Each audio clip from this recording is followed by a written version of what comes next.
Boa tarde a todos e todas. Eu sou João Caetano, responsável pela Lavra e pela Lavra Editora. E hoje estamos aqui com mais uma das nossas tradicionais lives de quinta-feira, e hoje uma live bem especial. Cada livro que é escrito, cada novo livro que a gente lança, eu considero que isso representa uma pequena, grande vitória. Um feito importante sempre, mas que ganha um simbolismo ainda maior nestes tempos tão sombrios, onde há um despertar da brutalidade, do desrespeito ao outro, das tentativas de cerceamento da liberdade e das mortes que crescem ao nosso redor de forma tão trágica. Cabe a gente tentar, de todas as formas, iluminar para impedir o avanço das trevas, trazer um pouco de humanidade, de compaixão, de solidariedade e também denunciar e repudiar, manifestar-se contra os inimigos da vida, contra os portadores da destruição, contra os que se alimentam da morte e da tragédia. Por isso, é sempre com a sensação de quem está cumprindo o dever que anuncia o lançamento de um novo livro. E hoje eu estou 4 vezes mais feliz, pois temos aqui 4 mulheres, 4 jornalistas, 4 cronistas de primeira linha. Todas colaboram com a escrita blog do escritor Vladir Nader, onde publicaram algumas crônicas que saem nesse livro. Estamos lançando o livro de crônicas Um Mar Vivo de Coração Exposto. E essas 4 mulheres vão contar um pouco de suas experiências, ideias, lutas e sonhos. Vão expor um pouco desses 4 corações para cada um de nós. E neste mês de março, na figura dessas 4 escritoras, deixamos nossa homenagem às mulheres comprometidas com o Brasil justo, livre e humano. Eu quero chamar aqui as nossas convidadas. Estamos aí com Eliana Arbelli, Elizabeth Lorenzotti, Tereza Ribeiro e Nanete Neves. Boa tarde para vocês, é um prazer tê-las aqui com a gente no nosso bate-papo aqui, falando sobre o lançamento desse livro que muito me deu prazer de poder editar. Oi, boa tarde. Boa tarde, boa noite, João, Caetano, boa noite. Boa noite, todo mundo. O prazer é nosso, né? Nós agradecemos. Já começamos aqui, estamos com mais de 20 pessoas já acompanhando aqui, vários recados já chegando aqui para vocês, mas antes eu vou pedir o seguinte, eu vou pedir para o nosso bate-papo inicial, acho que seria interessante cada uma de vocês se apresentarem, contar um pouquinho, assim, eu sei que isso daria muito tempo de conversa, mas contar resumidamente um pouquinho da história de cada uma de vocês. Vamos começar pela Eliana, depois a Elizabeth, depois a Nanete e a Tereza Ribeiro. Eliana, conta um pouquinho da sua vida para a gente. Então, João, é uma proposta difícil. Eu trabalhei em jornal, em diversos jornais. Eu conheci o Vladir Nader, que nos reuniu aqui, e que é um dos responsáveis por a gente estar lançando esse livro, há 50 anos atrás, na Folha de São Paulo. E ele já queria reunir jornalistas para publicar um livro, naquela época, 50 anos. Hoje o pessoal fala, 50 anos, nossa, não, é tanto tempo, mas é importante. Há 50 anos eu estava numa redação de jornal, e o Vladir Nader estava pedindo para alguns jornalistas escreverem contos para o livro dele, Isto o Jornal Não Conta. Eu disse que não podia, que eu não conseguia escrever contos, que eu estava escrevendo para o jornal, eu estava tentando me especializar nessa comunicação jornalística. Então, eu vim atender o pedido dele 40 e tantos anos mais tarde. porque é aí que ele perguntou se eu queria escrever para esse blog. Então, eu comecei em dezembro de 2014 a escrever para o blog. É um jeito de resumir a minha história. Se eu fosse contar de todas as redações de jornais, ia ser muito comprido. Uma redação que me marcou muito foi a do Jornal da Tarde, porque era inovadora, a Tereza também passou por lá, inovadora, instigante, me marcou muito. Mas todo o trabalho foi importante. Não vou me estender, tudo bem. Elizabeth, conta você um pouquinho da sua história aí para nós também. Oi, assim como a Eliana, tenho muito tempo de estrada, não tanto quanto ela, mas parecida. Só não é parecida porque eu trabalhei também na imprensa alternativa e sindical, foi onde eu gostei mais. Fiz a imprensa sindical dos sindicatos bancários, quando uma chapa de oposição tomou poder, e foi onde eu mais fiz um jornalismo participativo interessante. Mas também trabalhei nesses grandes jornalões todos, fiz muitas amizades, que é a coisa melhor que a gente leva desses jornalões, são as amizades que a gente fez, né? E eu comecei, quando eu estava no primeiro ano da faculdade, faz muito tempo, eu fui fazer estágio no jornal de polícia, uma menina de 18 anos, cobrindo polícia, presunto, aquela coisa louca que eu hoje jamais faria. Mas tinha que fazer, porque as mulheres estavam começando a sair da faculdade. Tinha que fazer o que pintasse na frente e não podia reclamar de nada, e você tinha que ser homem também, né? Porque naquela época você tinha que ser homem. Enfim, também teria que ter um romance para contar. Mas o Nader eu conheci, nem lembro quando, porque eu participava muito de movimento sindical e a gente encontrava muitos jornalistas, deve ter sido nisso. Eu lembro que eu trabalhei com ele na Folha, nos anos 80, na editoria de educação, que era quando o projeto Folha estava entrando e estava uma confusão danada, um horror, um inferno. E tinha muita gente boa, mas era muita pressão. Então, e o Nader, eu era leitora da revista escrita, mas nunca fui lá. A Tereza outro dia estava lembrando como era a escrita, né? A livraria, muitos escritores, infelizmente eu nunca frequentei. Mas, e muitos anos depois, assim como a Eliana, eu fui entrar no Escrita Blog e estamos lá até hoje. Legal. Danete, conta você um pouquinho da sua história para a gente. Eu sou bem dinossauro, então, se for contar tudo por onde eu passei, demora. Mas o que eu posso dizer é o seguinte: eu trabalhei em rádio, jornal, revista, rodei. Eu digo que eu sou uma moça rodada.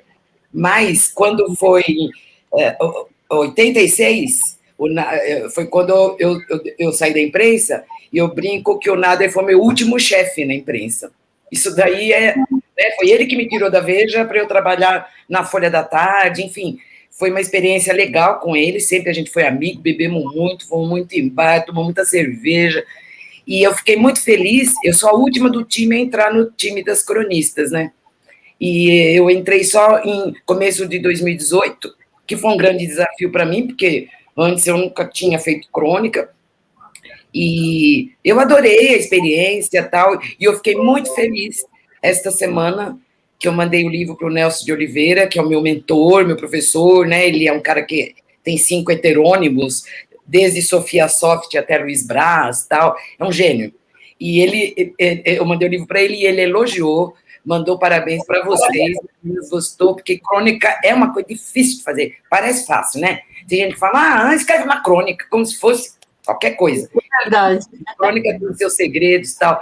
E aí eu sinto que eu fui me soltando aos poucos, eu vendo as meninas já mandando tão bem, eu, a última a entrar, mas fui lá me esforçando e tal, e no final já estava uma coisa, um exercício mais gostoso tal, e brincar de crônica, né?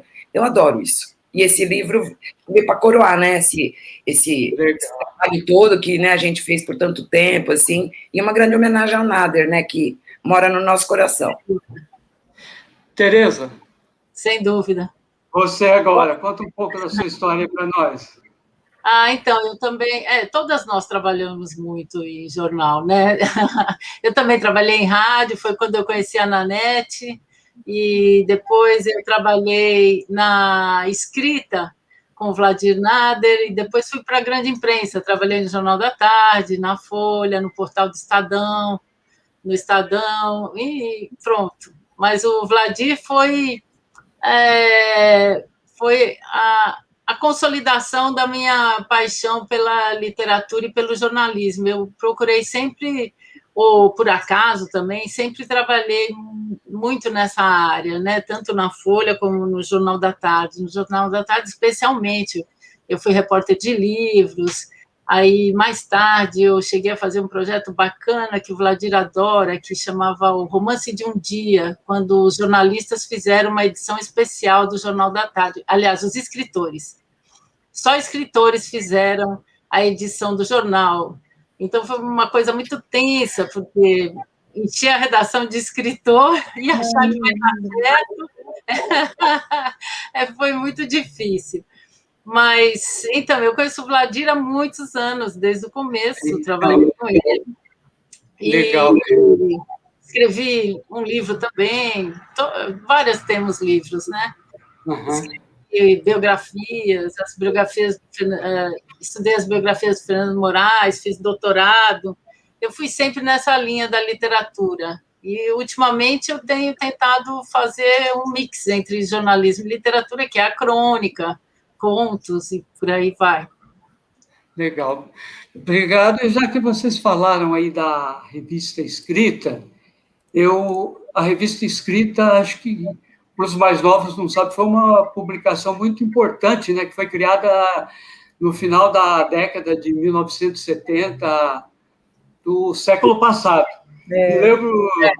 Eu particularmente me lembro assim de que para mim foi a ideia assim de um achado quando eu encontrei numa banca de jornal, assim meio escondida num canto, aquela revista assim escrita, meio estranha. Eu olhei, quando eu vi as chamadas, eu comprei na hora. Aquela ideia assim, nossa, foi uma descoberta. Que coisa! Fui assim lendo a revista já no caminho, né? Através dela, acho que ela divulgou muita gente que está até hoje aí, escritores, tal, alguns já falecidos, outros estão aí publicando, estão entrando ativa, como o Rony Walter Jatobá, Braulio Tavares, o Antônio Posidônio Sampaio. Agora, gostaria que falasse um pouco dessa revista escrita, de como surgiu e como é que foi esse convite para vocês publicarem crônicas na Escrita Blog depois. Vamos começar pela Tereza, que trabalhou diretamente na revista escrita. Conta para a gente um pouco o que foi essa revista, Tereza. Olha, quando eu cheguei lá, eu cheguei no último número já da escrita. O Vladir fazia duas revistas, a escrita de literatura e uma que era a escrita ensaio, de ensaios. E eu entrei no último número da escrita e ele tinha a livraria em Perdizes, na Rua Homem de Melo, e por onde passavam todos os intelectuais e escritores de São Paulo daquela época. E na revista Escrita Ensaio, por exemplo, eu fiz uma entrevista com o Lula quando ele era presidente do sindicato. Me deixou mofando lá no sindicato 3 dias para conseguir uma entrevista com ele. E então o Vladir ele conseguia reunir todo mundo. Por exemplo, ia assim, de Roberto Piva, Glauco Matoso a Mário Chamy, Lígia Fagundes Telles, todo mundo passava por lá, Edla Vanstin, Sabato Magaldi. E ele fazia também uma coisa que hoje em dia você vê esses slams aí, pela cidade afora, na periferia. O Vladir fazia um negócio que era poesia falada. Então, as pessoas iam lá, era um concurso, declamavam poesia, ganhavam um prêmio. Prêmio nada, não tinha dinheiro nenhum, era só primeiro, segundo, terceiro lugar, né? Mas era um movimento de várias gerações e muito democrático intelectualmente, né? Porque todo mundo passava por ali. Foi muito gostoso trabalhar com esse povo todo. Foi quando eu conheci os novos escritores também lá. Muita gente passou por ali, né? Caio Fernando Abreu, Rufato, Rosa. Jatobá, Marcia Denser, muita gente começou. E ele publicou também 2 livros muito interessantes. Um chamava O Conto da Mulher Brasileira, e já que nós estamos aqui no mês de março, né? E um outro de poesia que era Mulheres da Vida. Os 2 foram livros de sucesso da escrita. E como é que foi, assim, surgiu essa ideia de você começar a escrever crônicas na escrita blog? Conta para a gente como é que se deu isso.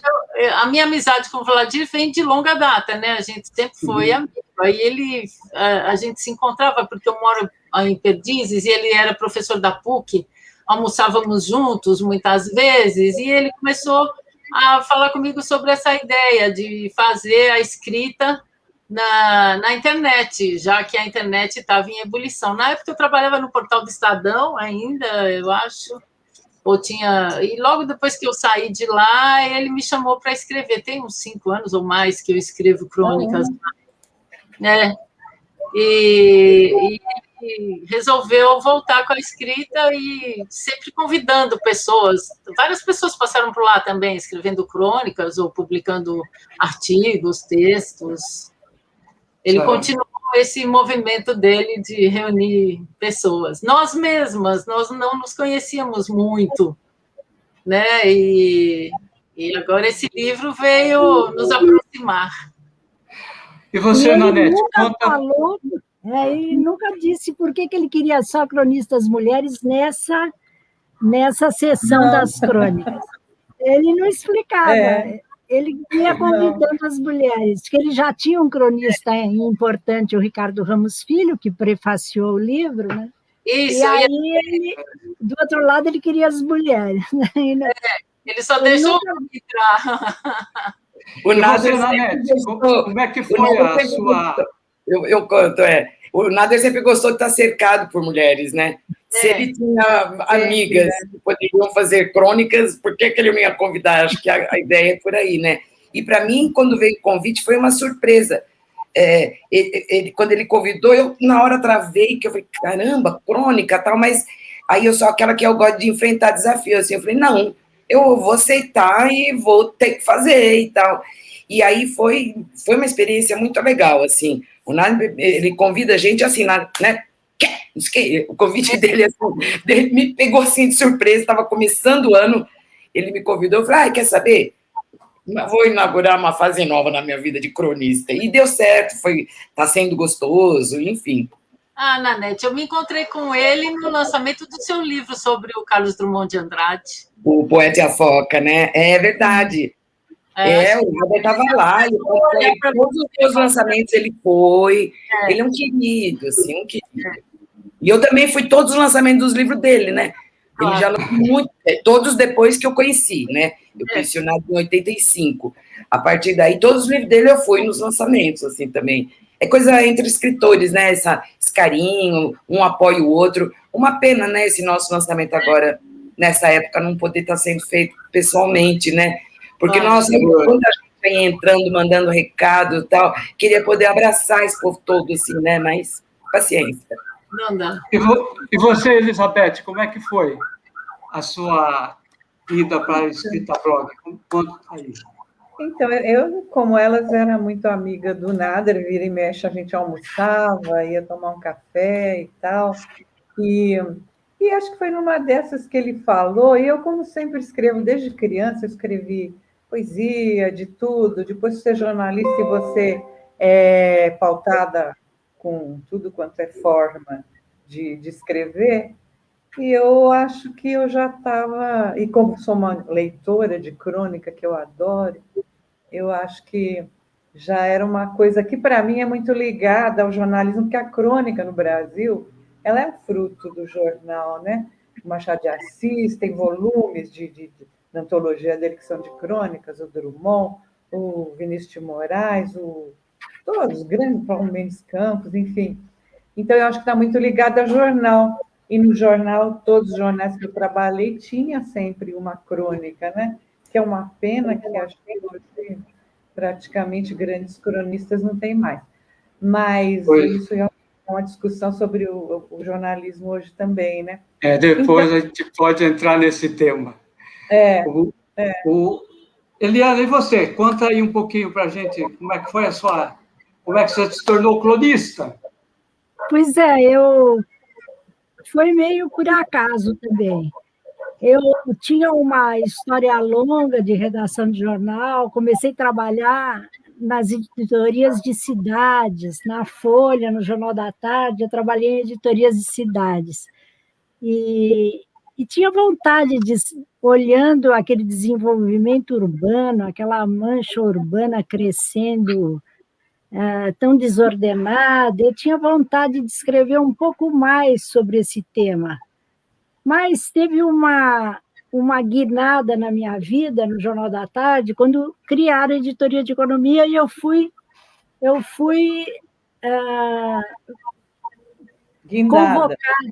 convocada para ir para a economia. Na época eu não gostei, não queria, porque eu não sabia, não foi muito de repente, foi da noite para o dia, o Murilo Felisberto, a Nanete lembra dele, ele falou, não, vai esse daqui, vai aquele, o editor vai ser o Miguel Jorge, e eu fui parar lá, demorou para eu perdoar o Murilo Felisberto, de eu ter, mas foi uma coisa que hoje eu agradeço muito, porque eu tive que me despedir dessa vontade de escrever sobre outros assuntos e começar a perguntar quanto custa. Eu estou vendo que é uma coisa mais difícil, mas que a gente tem que fazer. Então, virei para esse outro jornalismo.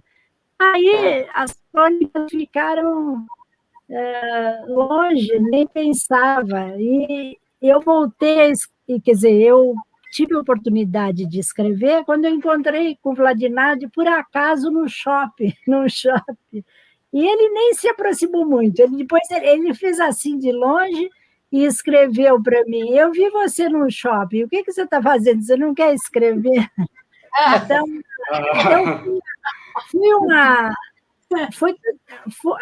foi uma coisa de acaso, mas foi muito bom também.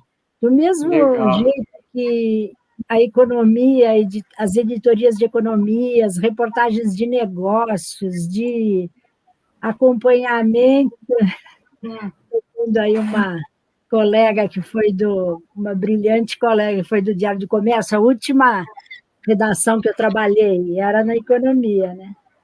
E foi aí nessa época que estou rindo com os comentários. Foi nessa época que eu reencontrei o Nader. Foram décadas, um intervalo de décadas, e a gente continuou conversando do mesmo jeito, sabe? Legal. Crônica. Eu falei, como crônica? O que é a crônica? Aqui todas nós definimos crônicas, né? Já escrevemos, a Elizabeth tem uma crônica ótima de definição do que é crônica, né? E aí o Nader me falou, é como o Nelson Rodrigues dizia, você sente e começa a escrever, e é crônica.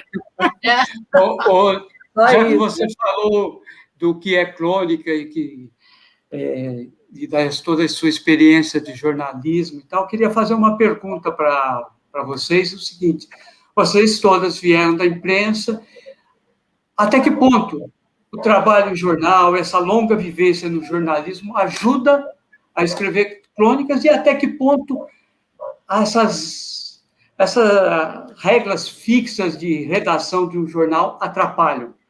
Vou começar pela Nanete dessa vez. Foi um perrengue, porque eu vinha do jornalismo e aí você aprende no jornalismo que você tem que estar atrás do fato, atrás da notícia. Daí eu fui estudar, depois dos 50 eu resolvi mudar minha vida, voltei para a USP, fui estudar, fiz pós-graduação, tudo porque eu queria me capacitar para o mercado editorial. E aí eu fui com o Nelson de Oliveira, eu aprendi o que é a crônica. E a crônica, a condição fundamental da crônica é o cronista se expor, quer dizer, ele tem que escrever em primeira pessoa. é sempre o aqui e agora. Por isso que a crônica é não ficção, né? Porque é o cronista, pé no chão, aqui e agora, que pode estar lembrando uma coisa do passado, pode estar imaginando uma coisa para o futuro, pode ser uma flor que ele viu ali na esquina, barraquinha de fruta que ele passou na frente, achou poético, enfim. Mas tem que ter... Então, tem essa característica, tem que ser o cronista falando em primeira pessoa, e tem que ser leve, um cafezinho, como diz o Nelson, um cafezinho, um aperitivo, não é nada para ser profundo, a crônica não é por aí, né? E agora, para mim, o difícil foi falar na primeira pessoa, gente, apanhei. Eu já tinha apanhado quando fui escrever O Poeta e a Foca, porque ele só funcionou quando eu usei a primeira pessoa, eu fui mudando, escrevendo. Enquanto eu não mudei o narrador, aquele livro não acontecia. E aí, com a crônica, é mais ainda, né? A crônica é quase que uma confissão, né, do autor, do cronista com o leitor. Então, é muito pessoal, são opiniões tuas, né? Isso, para mim, era novo, mas foi legal, está sendo legal. Aí eu descobri agora que eu adoro fazer crônica. Nanete, você mencionou aí um livro que você fez, O Poeta e a Foca. Fala rapidinho para a gente essa história aí, que é bastante curiosa, né? Que você teve o privilégio de ser a primeira... Como é que... O primeiro repórter no mundo a entrevistar o Drummond. Ele estava fazendo 75 anos, nunca havia dado nenhuma entrevista. Para vocês terem uma ideia, ele era cronista do Jornal do Brasil. Naquela época não existia nem fax, nem nada, nem motoboy, nem nada. Era ele mesmo que levava as crônicas lá na redação. Pois ele deixava com a recepcionista e saía correndo com medo de ser abordado por algum jornalista. Agora, eu não sei, eu trabalhava num jornal pequeno aqui em São Paulo, que publicava as crônicas dele, que comprava da agência Jornal do Brasil. Como ele era um cronista fixo do jornal, né? O jornal falou, vamos escrever alguma coisa sobre ele, vamos mandar alguém. E eu nem fui escolhida por competência ou por nada, eu fui sorteada. Eu fui aquela que tinha acabado de sair de estágio, eu era mais novinha entrando na redação, assim, sendo contratada mesmo, tal. E fizeram o sorteio, porque todo mundo queria ir para o Rio. E fizeram o sorteio, eu nunca tinha andado de avião, não conhecia o Rio, estava totalmente perdida, mas aí um amigo deu o telefone de um ou de outro. No final, eu fiquei 4 dias lá no Rio, nesses 4 dias eu acabei conversando com a mais alta intelectualidade sobre Drummond, e todos me atenderam porque o assunto era Drummond, olha o respeito, né, que eles tinham por ele. E mesmo uma foquinha de São Paulo, chegando lá, todos me arrumaram um tempinho para conversar e tal. E aí a coisa foi coroada quando eu arrisquei. Eu sabia que eu não ia conseguir falar com ele. Eu falei, mas pelo menos eu fui defendendo a pauta. Eu falei, pelo menos eu volto com um perfil dele. E arrisquei lá na casa dele, usei o velho truque do bilhete, funcionou, e ele me recebeu na casa dele, onde nem os amigos dele iam, e somos amigos 10 anos. 10 anos depois ele faleceu, mas foi uma amizade delicada, assim, a gente se telefonava, se mandava cartinhas, fizemos uma amizade bonitinha, assim, ele era um fofo. Legal, eu estou percebendo uma coisa, que todas vocês têm muitas histórias. Mais para frente a gente vai marcar um dia para uma entrevista individual para cada uma contar assim com mais vagar essas histórias. E talvez deve ter muitos fatos interessantes aí ligados ao próprio Brasil, ao jornalismo e também à própria literatura, né? E você, Elizabeth? Então, o que o jornalismo te ajudou e o que ele atrapalha na crônica? Sempre ajudou muito. Um ofício de escrever sempre ajuda muito, no meu caso, sempre ajudou muito a qualquer gênero, a qualquer tipo de escrita, né?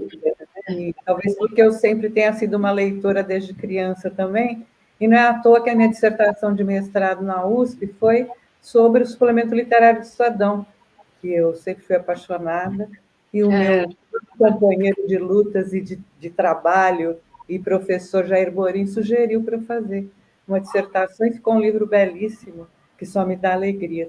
Então, o jornalismo e a literatura, eles são gêneros que sempre se cruzam, né? Eu acho que eles sempre se cruzaram.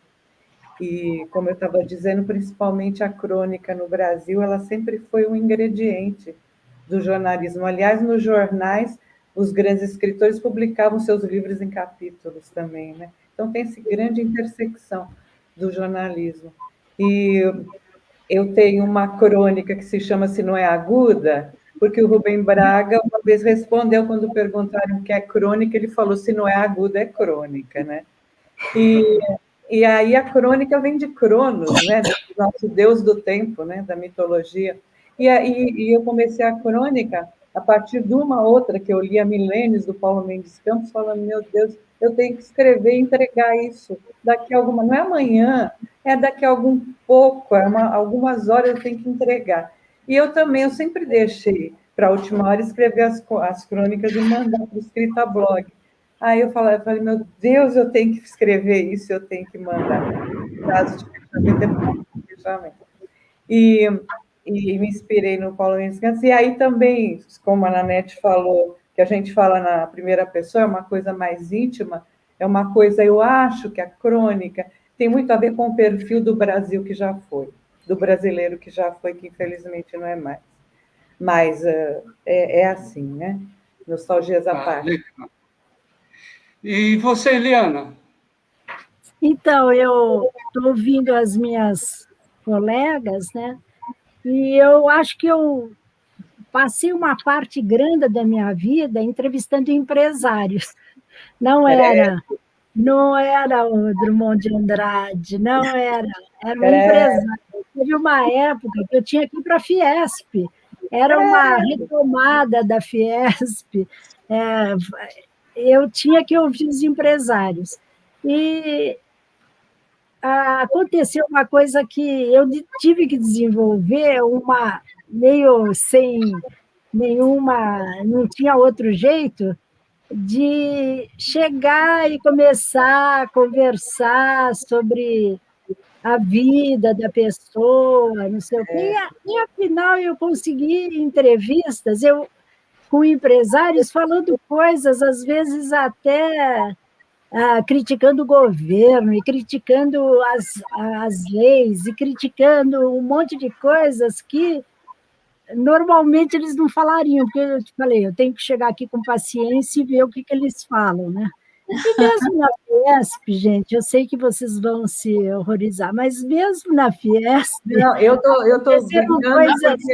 porque eu fui assessora de uns caras que eram da Fiesp, eu ia em reuniões lá. Eu sei como é que é, por isso que eu estou achando engraçado aqui, é que você é muito boazinha.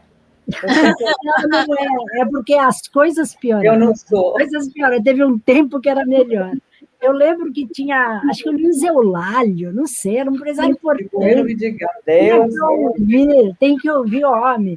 Era 6 da tarde, estava já no Jornal da Tarde, lá na Marginal, e liga para o cara, e tinha que ligar para o Carlos Bateste, um assessor de imprensa, que todo mundo tinha que ligar.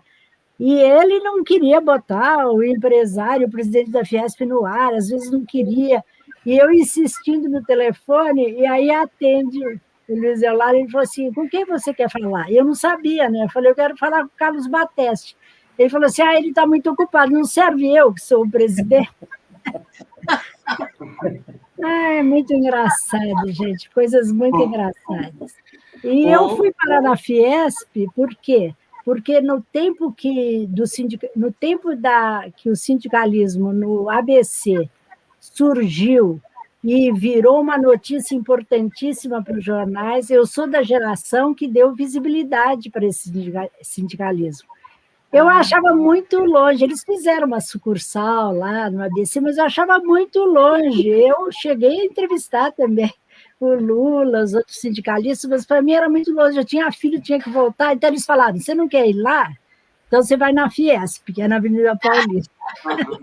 Foi assim, me especializei em entrevistar empresários. Mas teve E você, Tereza? Eu sempre entrevistei muito escritor, muito professor de literatura. Que bom! Eu sempre andei meio para um outro caminho, né? Na área da cultura, sempre. Né? Quando eu trabalhei no Jornal da Tarde, eu tive a sorte do Ivan Ângelo ser secretário de redação. do Jornal da Tarde. Aí, como eu já tinha esse background do Vladir Nader e da Vertente, tudo, o Ivan Ângelo resolveu me transformar numa repórter de livros.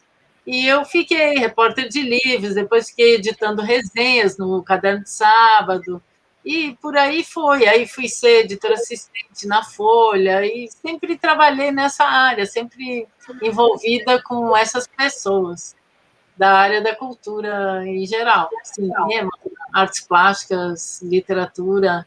E por isso que eu fui fazer um doutorado. Eu queria me aperfeiçoar no conhecimento, né, para poder escrever. Aí a literatura, eu acho que o jornalismo ele é fascinante, né? É realmente fascinante. Você encontra pessoas que você não imaginava que ia encontrar, você chega em lugares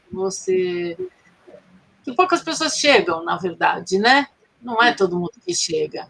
E você, às vezes, chuta a porta para poder entrar. Você tem que ser um camaleão para poder resolver todos os problemas que você tem que resolver. Eu me lembro que, quando eu cheguei no Jornal da Tarde, me deram uma pauta e é sempre assim, uma sacanagem com o novo repórter, né? Me deram uma pauta que era entrevistar o Chico Buarque de Holanda, que não dava entrevista para ninguém. Eu fiz que entrevistei a mãe dele. Aí todo mundo falou: o quê? Como você conseguiu? Eu falei: não sei, eu fui conversando com a mãe dele e consegui saber isso, aquilo. De repente, você tem que fazer alguma coisa, você tem que se virar, e isso te faz enxergar o mundo de outra maneira. A crônica é isso, né? É você mostrar um outro olhar, um outro caminho, que isso é o jornalismo que te dá. Não, né? Eu acho que é uma mistura de jornalismo e literatura. Escrever, nós todas gostamos, né? Porque senão a gente não tinha ido para o jornalismo escrito, a gente tinha ido para a televisão, para outros lugares, né? Quem gosta de escrever vai para o jornalismo impresso. É uma consequência natural, eu acho. Legal, então. E agora eu vou fazer para vocês, assim, uma pergunta para a gente entrar um pouco mais diretamente nesse livro que a gente está publicando. Como é que eu vou daí começar, talvez, vou começar agora pela Elizabeth. Eu queria, assim, como é que você até já mais ou menos tinha falado alguma coisa, como é que é essa coisa, como é que você faz, para escrever? Primeiro, você já parte de um tema, de uma ideia, ou você já senta para escrever e, a partir do momento que tem que escrever, procura o tema? Como é que é escrever a crônica para você? E, das suas crônicas, quais são os temas básicos assim, que você aborda nas crônicas que estão publicadas agora nesse livro? Você, Elizabeth. Eu não ouvi a última parte, porque teve um trovão, relâmpago aqui. O que você perguntou? Aqui também tem trovão. Opa! É barulho mesmo. Está tendo algum... tempestade. Eu queria que você falasse mais ou menos, desse uma ideia básica, assim, como é que é para você escrever crônica, se é uma coisa você já vai com o tema, ou se senta, vou ter que escrever e faz na hora, como é que é esse seu processo de criação, e quais são os temas principais que você aborda nas crônicas que estão publicadas neste livro agora que nós estamos lançando. Tá. Antes eu vou só pegar 2 recados de amigos nossos que estão escrevendo aqui. Tereza, Celso Alencar disse que tinha prêmio em dinheiro, sim, lá na Escrita Blog. Acho que antes de você entrar, e ele escreveu aí, era 60% e não sei o quê, 40% e não sei o quê. O Celso lembrou que não tinha. Eu tenho uma amiga que ganhou o prêmio, mas não ganhou dinheiro, não. Então, mas era antes de você, então, que você entrou no fim, né? Em relação...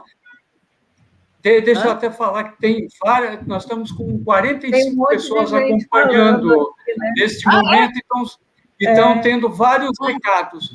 Ao final, eu convido vocês a entrarem no Facebook da Lavra e responderem para todos, um monte de pessoas aí conhecidas de vocês, fazendo manifestações carinhosas, algumas perguntas, algumas observações, e daí vocês...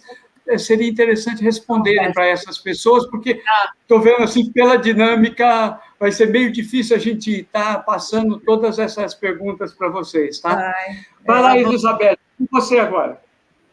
Eu, como sempre, tive que sentar e escrever, que qual é a pauta? Hoje você vai fazer isso, aquilo e aquilo outro? Eu sento e escrevo. Eu tenho uma ideia na cabeça, eu sento e escrevo e desenvolvo essa ideia. Acho que, para mim, eu cada vez escrevo mais, faço mais síntese, então não escrevo coisa muito longa, é raro escrever coisa muito longa, eu escrevo, dou uma síntese, que é uma coisa que o jornalismo me treinou, me ensinou demais, que é você não se derramar, e você, a não ser que você esteja escrevendo um romance derramado, né? Você não se derramar tanto e fazer uma coisa que hoje em dia, inclusive, as pessoas querem até ler coisas mais rápidas, né? Enfim, o meu treinamento é esse, de sentar e escrever. O jornalismo, como a Tereza falou, nos dá muitos ensinamentos. Um deles é esse, o outro é tanta gente que você conhece que você jamais conheceria. Né? É isso aí. E quais são os temas básicos que você aborda nessas crônicas que nós estamos publicando aí? Dá um apanhado rápido, assim, geral sobre isso. Sobre qualquer coisa, sobre tudo e qualquer coisa. Crônica, você escreve até como dizia o Vinícius de Moraes, numa crônica sobre a falta de assunto, porque a falta de assunto é um dos grandes assuntos dos cronistas. Né? E ele falou que ele estava com falta de assunto, tinha uma cadeira na frente dele, e falava, vai lá, poeta, escreve sobre a cadeira e faça uma bela crônica sobre a cadeira. Né? Então, é sobre qualquer coisa. Eu até...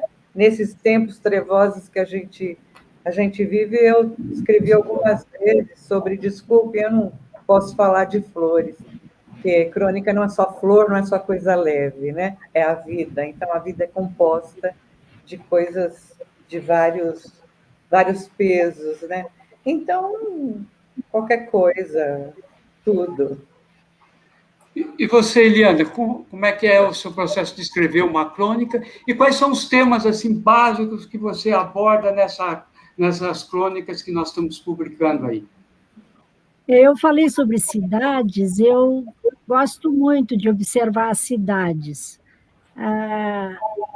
É um dos meus temas, mas não é do ponto de vista científico, jornalístico, dentro do ônibus, às vezes, agora eu não tomo mais ônibus, por causa da pandemia, mas eu tomava ônibus.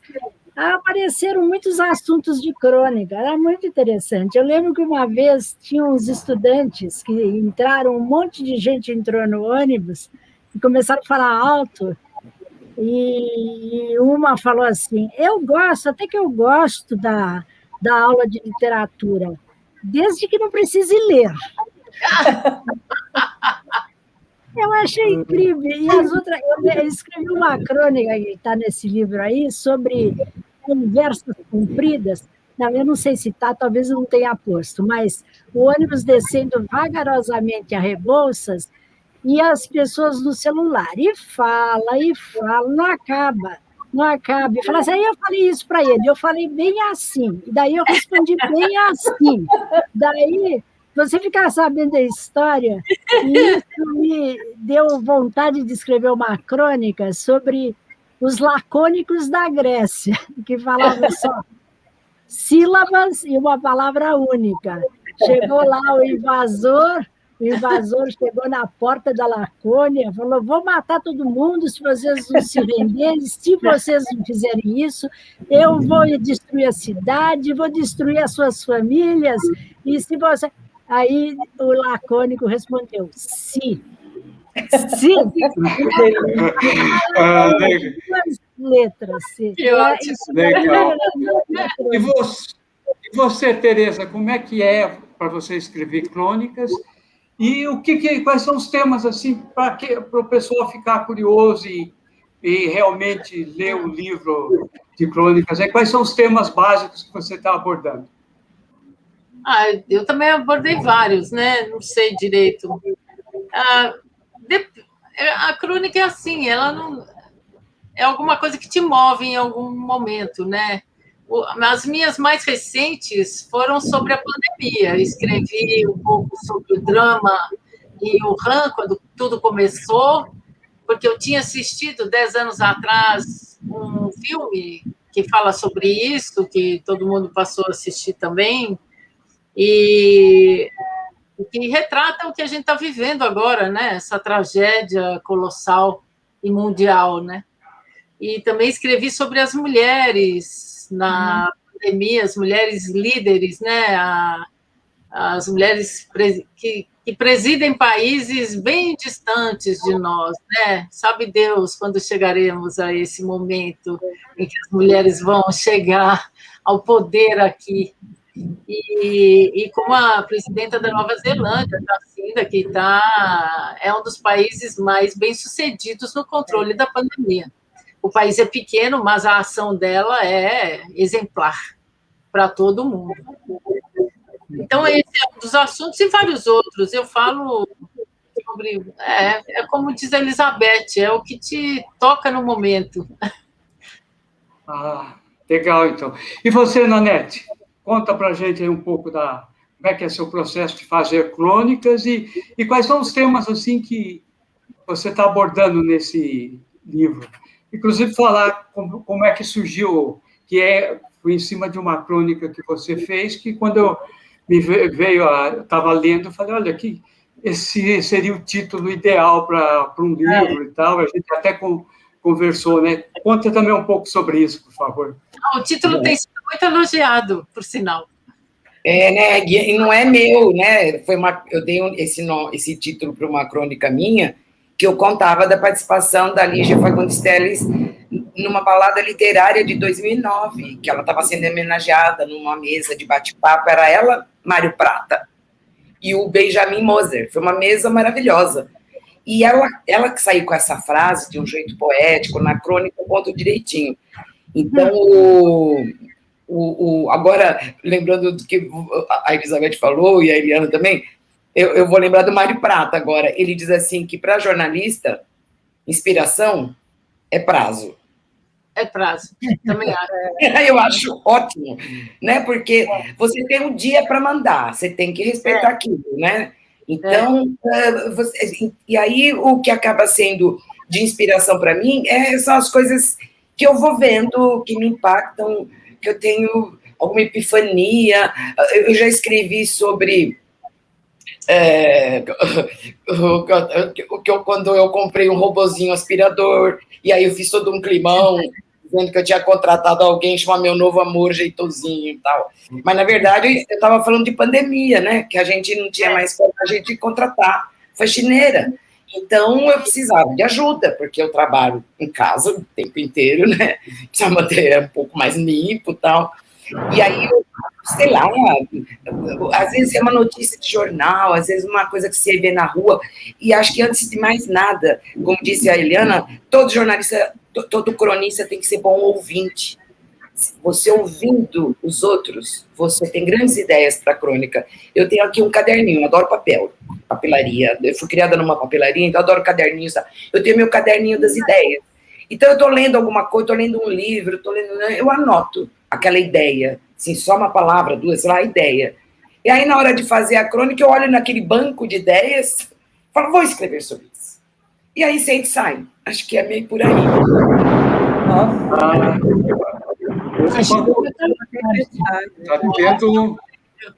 Está tendo um ruído meio... Bom, eu queria, já que você, acho que foi a Tereza que mencionou a questão das mulheres,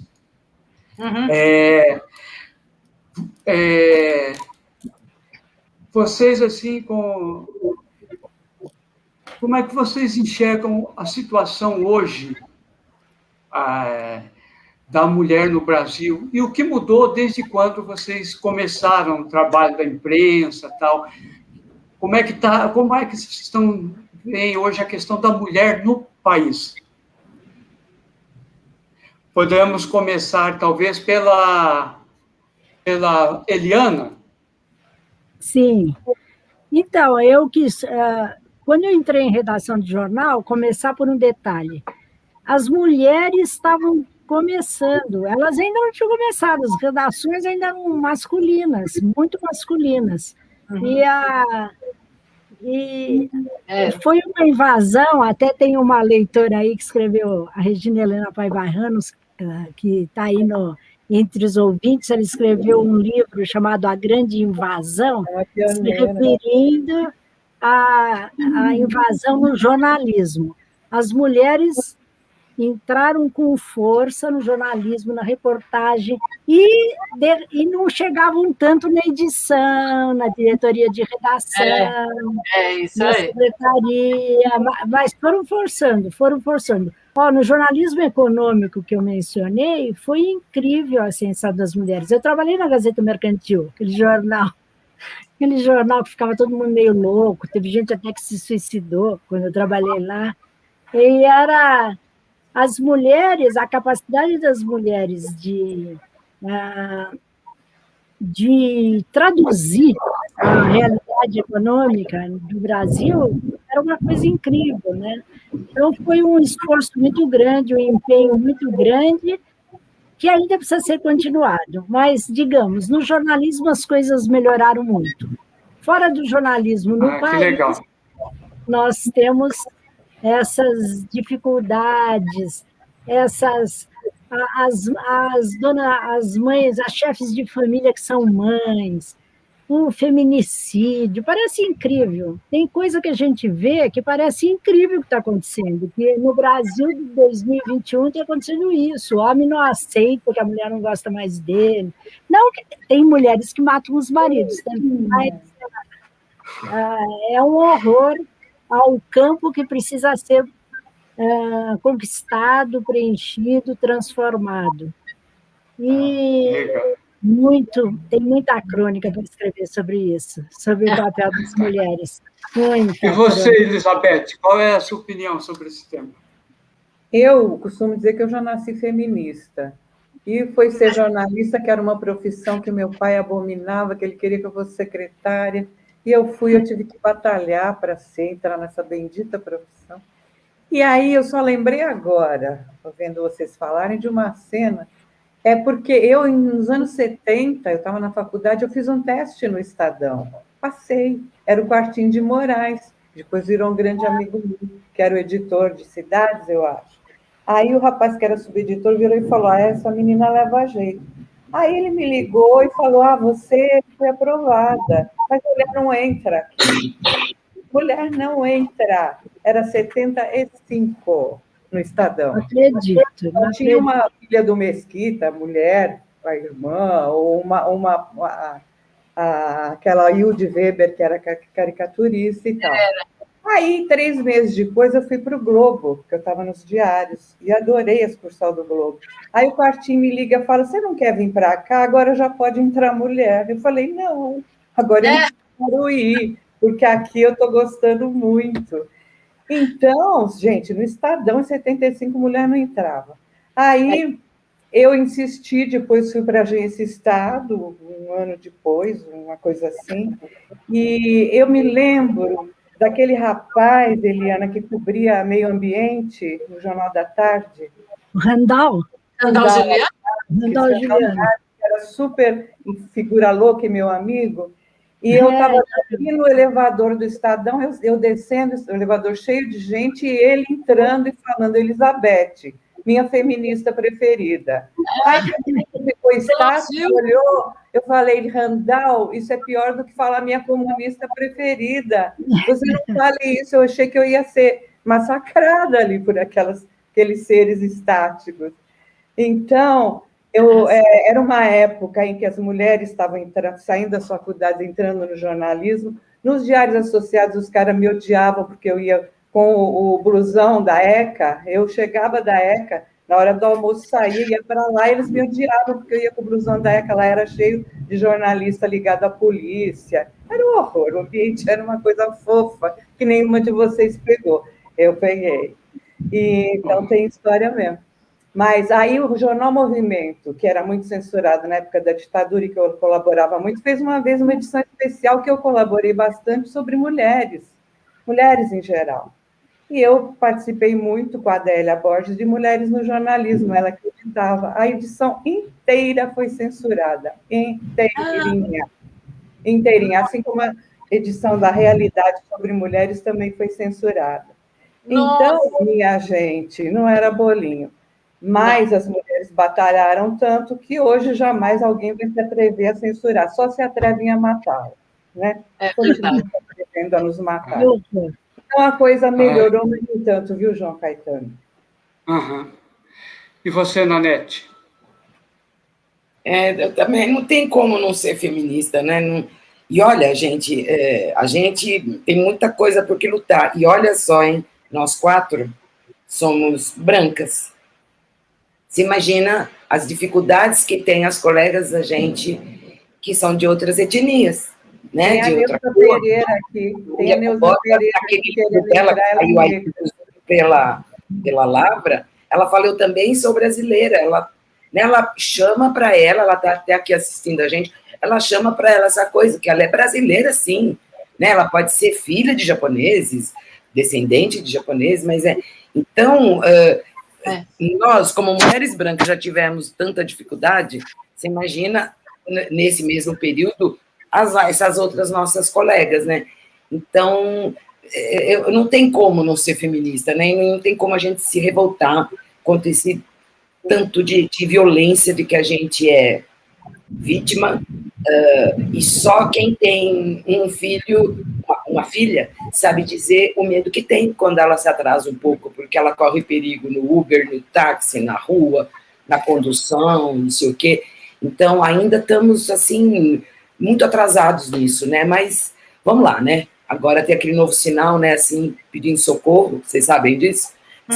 Esse é o sinal internacional agora. Então, se vocês virem alguma mana fazendo esse sinal, denuncia, chama a polícia e tal, porque ela está sendo abusada. Boa. É isso. E você, Tereza? Eu acho que elas já falaram tudo, né? Sempre foi difícil galgar posições mais importantes no jornalismo no nosso tempo, né? Mas agora a história mudou, justamente porque nós passamos por isso, né? Provavelmente. Estamos facilitando para as outras, mas eu acho assim, que o jornalismo elimina as mulheres muito rapidamente também da cena, né, jornalística. E aí a gente pode virar cronista, escritora, essas outras coisas que a gente fica tentando ser. E como diz a minha amiga Liana, que está assistindo a gente, as mulheres sabem ouvir muito bem, talvez por isso sejam boas cronistas. É verdade, eu acho que falta mulher em todos os campos, porque ela ouve as pessoas com uma outra sensibilidade. É isso. Opa! Eu vou aproveitar, então, o nosso papo está gostoso, acho que a gente poderia se estender, mas antes da gente ir para o encerramento, quero dar uns recados aqui. As nossas próximas lives, no dia 1º de abril, e é verdade, está recebendo a poeta e contista Cássia Cardoso, lá de Santos, que está aqui acompanhando nossa live. Ela vai estar contando um pouco do trabalho dela na área de literatura, também falando um pouco da vida dela enquanto militante das causas populares e tal. No dia 6 de abril, eu vou estar conversando com Chico Lopes. Ele já fez o lançamento de um livro dele aqui com a gente, mas agora ele vai estar batendo um papo mais, assim, contando um pouco mais detalhadamente da vida, dos trabalhos dele, da relação dele com o cinema. E no dia 8 de abril, que também é uma quinta-feira, estaremos lançando um novo livro, que é o Gerais, do Daniel Lopes Guapaluz, que também está acompanhando aqui a nossa live. As pessoas estão se manifestando bastante, então estamos aqui com mais de 40 pessoas acompanhando desde o início a live, com várias manifestações, perguntas E daí, então, eu reforço aquela ideia de que vocês, ao final, tendo a possibilidade, entrem no Facebook lá da Lavra e respondam a essas pessoas que estão... E faço também o convite, né? Quem está gostando desse papo, que eu estou vendo que as pessoas estão gostando, pode entrar no próprio Facebook e comprar lá o livro Um Mar Vivo de Corações Expostos, que a gente está vendendo por R$ 40, e é uma boa leitura, é um livro que está muito bonito, cuja a capa foi feita por um amigo de vocês, o Franco de Rosa, né? Eu acho que talvez depois pudesse falar também. E o prefácio é do Vladir Nader e do Ricardo Ramos Filho, né? E eu gostaria de fazer, então, para vocês uma pergunta, assim, meio que final. Nós estamos vivendo aí tempos tão difíceis, tempos tão sombrios. Qual é o significado de lançar um livro de crônicas nesta nossa época? Qual é o significado da gente estar apostando na arte, na literatura, na escrita? Conversar com você, Tereza. Eu acho que a literatura e a escrita iluminam a vida da gente, na verdade, né? Sempre. É uma prática, a leitura é uma prática solitária, né? Você lê sozinho e escreve sozinho, mas é sempre acompanhado de um monte de gente. Ela te possibilita conhecer outras pessoas, atravessar fronteiras e viajar pelo mundo. E, especialmente, te sintoniza com outras pessoas, com as pessoas que tenham ideias e pensamentos semelhantes aos teus. Você cria uma sintonia muito grande quando você descobre que alguém leu o mesmo livro que você leu, aquele livro que te apaixona, aquele autor por quem você é apaixonado, e a outra pessoa também é. Isso é um vínculo diferente, um vínculo muito mais profundo do que quando você gosta, sei lá, do mesmo abacaxi, da mesma melancia, da mesma coisa banal. O livro te dá uma outra sintonia com o mundo, com a vida, com as pessoas em geral. Acho que é isso. Tá. E você, Eliana? Eu acho que são tempos difíceis, né? Às vezes até me pergunto, de certa forma, a gente reuniu crônicas leves, crônicas que levam a pessoa a se entreter, mas e são tempos em que tem muita gente que não está achando muito fácil, né? Mas a sensibilidade é uma coisa que a gente precisa manter. Nós não podemos desistir disso, desistir de falar dessas coisas que são, talvez, em alguns momentos, leves e superficiais, mas elas estão baseadas na sensibilidade. A sensibilidade que nos faz enxergar o que está errado no país, o que está errado no mundo, a sensibilidade que a gente precisa manter, com os olhos abertos e o coração exposto. E você, Elizabeth? Eu acho que nesses tempos contra a cultura e contra a arte, contra a vida, editar livro como João Caetano edita, escrever e fazer literatura estar do lado da vida, porque tudo em volta, o fascismo é contra a vida, nós sabemos. Nós sabemos que o Franco, a palavra de ordem, ele era viva la muerte, e esse que está aí é a mesma coisa, né? Ele vibra com as mortes. Então, o que a arte tem que fazer é o que ela sempre fez e sempre fará, resistir. E isso é uma forma de resistência. Eu dou meus parabéns ao João Caetano, que tem essa livraria que é nova, ela tem poucos anos, e ele aposta nesse tipo de literatura que não é fácil, né? Não é fácil. O Nader também, que apostou a vida inteira em literatura, gente que dedica a vida no que pode, está do lado da vida, né? Está do lado da vida. é isso que nos salva e nos salvará. Legal. E você, Nanete?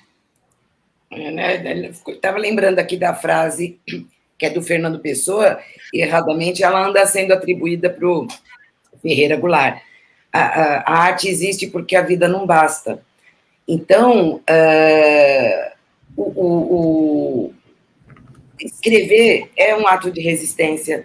A gente escreve, até porque o livro é o melhor companheiro. Então, mesmo nesse momento difícil que a gente está passando, tal, o livro é o melhor companheiro. Quando eu estou agoniadíssima, eu vou lá e leio. Então, o livro é um grande companheiro, e é por isso que ele não acaba. Por muito que tentem sabotar, subir impostos, o livro não acaba. Então, somos todas, nós 4, agradecidas a você, João Caetano, por nos dar essa oportunidade de nos ajuntarmos e fazendo o livro que a gente estava pensando fazer, já prevendo que ia ter muita dificuldade. Você foi um querido de nos acolher. E vamos brigar, vamos lutar por esse catálogo aí de vocês. Quem quiser, o livro está vendo aí no link, por enquanto, pela página da Lavra Editora. E quando vocês lerem, comentem, né? Tudo que o autor quer é que as pessoas leiam e, se possível, comentem, né? Eu digo sempre assim, pode criticar, pode descer o cacete, pode fazer o que for, mas comenta, né? Isso para a gente, esse retorno para a gente é muito bacana, é o que faz a gente seguir para frente. Acho que nós todos temos que agradecer a você, ao Ricardo Ramos Filho, ao Franco, que fez a capa, ao Vladir, que é o mentor disso tudo, né, na verdade, afinal. Só temos a agradecer.